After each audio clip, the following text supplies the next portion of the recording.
সবাই বলেছিলে যে জাগ্রত মন্দিরে, যে মন্দির থেকে তুমি এত সাফল্য পেয়েছো বা আরও কয়েক লোকের উপকার হয়েছে, সেই মন্দিরে একটু দর্শন দেবে বলেছিলে। তো সেই মন্দিরের দর্শন দেওয়ার জন্যই ভিডিওটা করতেছি। মায়ের দর্শন নাও। এখানে শনি মঙ্গলবার প্রচুর ভিড় হয়। মা সবাইকে ভালো করে, সবার বাড়ির মঙ্গল হোক, তাই মায়ের দর্শন নেওয়ার জন্য মা দুর্গার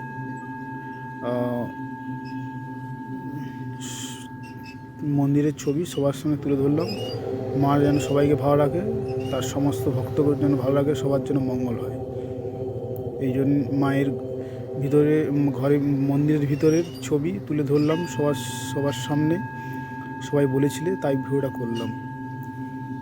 তাই সবার পরিবারের যেন মঙ্গল হয়, এই প্রার্থনা করি মায়ের কাছে। শত কোটি কোটি মাকে প্রণাম জানিয়ে মা যেন তোমাদেরকে সবাইকে ভালো রাখে, এই প্রার্থনা করি মায়ের কাছে। মাগো, যারা ভিডিও দেখছি তাদের যেন সবার মঙ্গল হয়, এই কৃপা করো মা। তুমি যে দয়ালের সাগর মা, নয়নের মণি, তোমার সমস্ত ভক্তকে ভালো রেখো মা।